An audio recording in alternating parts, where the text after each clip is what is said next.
Hello everyone and welcome to Stan the Wine Man TV. I'm your host, Stan Rattan, and this is the Blue Collar Wine Show.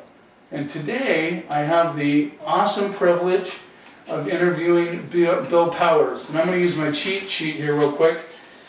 Bill won the Lifetime Achievement Award from the Washington Association of Grape Growers in 1997, and in 2010 he was inducted into the Legends of Wine Hall of Fame at the Walter Clore Wine and Culinary Center, and was cited as an organic grape grower pioneer.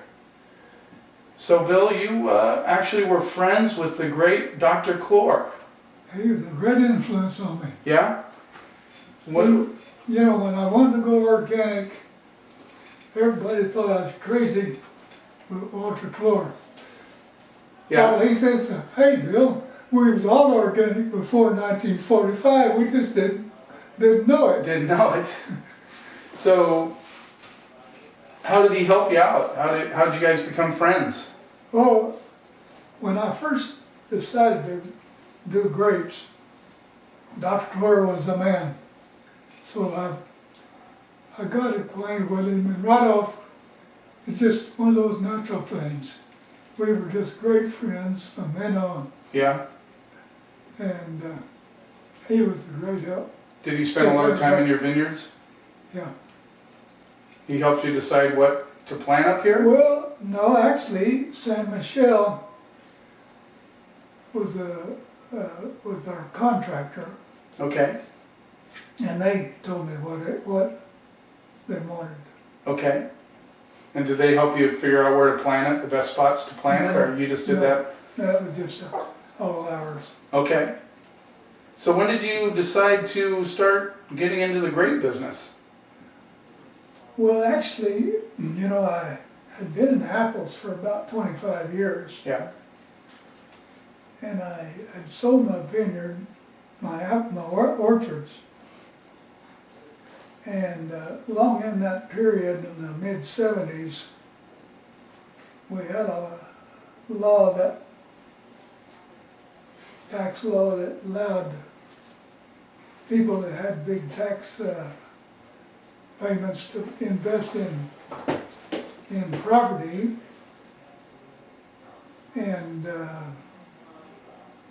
take discount it, you know, and so orchards actually went above what you figured was a reasonable price for what you got out of it. Right. So sold that, and I decided to start another one. But at the same time, it looked pretty serious on labor, because the old labor that we'd used for so many years, called the fruit tramps, they were the last of the people that had come out from the Midwest, Oklahoma and Texas and Arkansas to California, and then worked from California up following the fruit every year, you know, to do the harvest.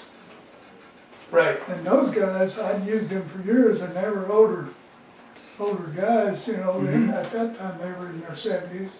Okay. And the kids had got education, they didn't want to pick fruit. Okay. So it was a pretty serious situation. Gotcha. And at the same time, the Spanish guys were coming in and doing it from Mexico, but it looked like they was going to cut them off. Not let them come up anymore. And so grapes had this machine that would pick them. Okay. And so that was the main influence.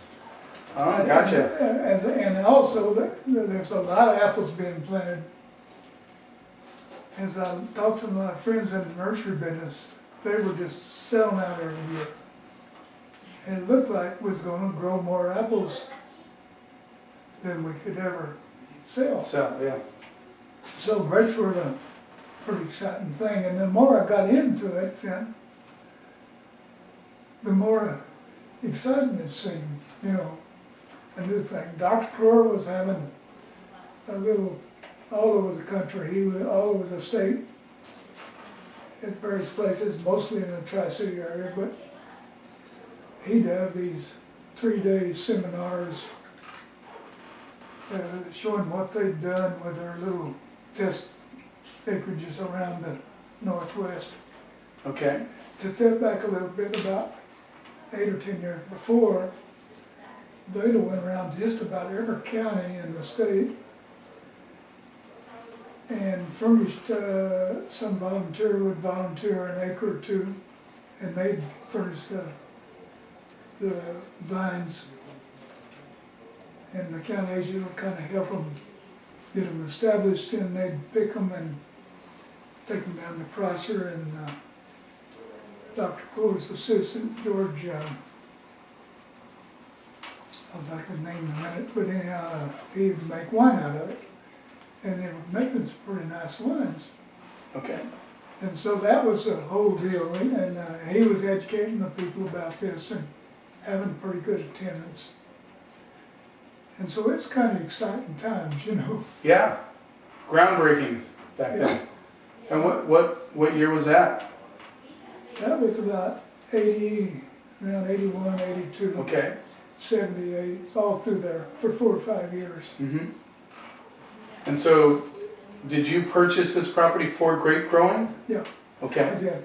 I looked around for a year there for kind of the best spot, but I had a couple of kids, and Greg was a sophomore in high school or a freshman in high school. My daughter was 8th grader. She was going into high school the next year. And I could have bought some nice land at Mattawa, but it was really out in the country then. Yeah. And a little school, and I just wanted the kids a little better spot. And I ran into this right here in the edge of the Tri-Cities, and a good high school and everything, and so that's how I picked this spot. And up on a mountain. Yeah, Yeah, perfect spot. yeah. So did you right off the bat want to go organic when you first planted? No, I was just planning to be conventional, but you know, as things went on, well, in 1986, I got a lot of damage from 2,4-D. It's the first crop, looked like the first pretty decent crop, you know, as a grape that just got on the wire good, where you got a pretty full crop. And I had about 80% damage. From 2,4-D? Drift off from the hills up at the wheat growers. Okay. And so Dr. Clore, at those days he had a little spring tour every time going around checking for herbicide damage. And I was hit probably the worst of anyone, but there's a lot of damage scattered around. And so that was, and during that period, I got to thinking about, you know, I'd used all those chemicals, really tough stuff, you know, DDT and parathine, all those things. They're by the almost a pickup load, seemed like sometimes. Yeah. And I was doing it all myself. Didn't have the biggest protection I had was a raincoat and a pair of rubber gloves. And when the weather got hot, I'd take them off and throw them down. Yeah. And you'd spray 10 or 12 hours a day and just be soaked. And you'd come in and probably go change water then for an hour or two before you took a shower. Yeah. And you know, there was quite a few guys at that time. We were getting into our late 40s. There were quite a few guys that were coming down with various things and having problems with them, actually from the chemical. Health problems. Yeah. So I did, and then as I had this damage, I started to make a lawsuit on these guys, which I did. Okay. But just fighting the big insurance companies, really. And they was all saying, well, you caused your own problem, you're just trying to put it off on the wheat growers. Okay. And Dr. Clore told me at the time, he said in 1949, the south part of Kennewick was all Concords. And they'd had a terrible herbicide injury. Concords are even worse than wine grapes for herbicides. And the guy that had most of the Concords had sued for damages, but his best friend was a wheat grower right next to him, and he left him out of the suit. Oh, well, you can't really do that. They beat that by saying, you know, hey, why didn't this guy cause it? Right.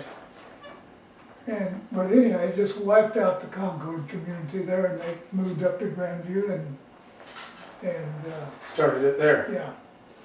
And so he said, they said, you gotta choose everybody. So we looked up an attorney, checked out, went down to California, spent about a week talking with the people down in California about herbicide drift, and they'd suffered it a lot down in the Bakersfield area from the wheat growers up above them, and they'd pretty well established that a 15-mile radius was in the damage area. Okay. So everybody within a 15-mile radius of our vineyard here, we included in the lawsuit, plus lawn and garden, these guys that sprayed lawns. Right. We had to include them. We just included everybody. Well, you caused a hell of a lot of turmoil when you did that. I bet. And a lot of fact is, a lot of the guys on the grape deal said, Bill, just let it go. You can't beat those guys. And Dr. Clore was really the only guy that really said, hey, it's time to make a stand. We've seen this long enough. So we did. Took us 2 years. And they made all kinds of accusations about it. I'd caused my own problem, and I was really felt pretty tough. Mm-hmm. But at the courthouse door, the son of a bitches paid off. You know, they get it. They settled.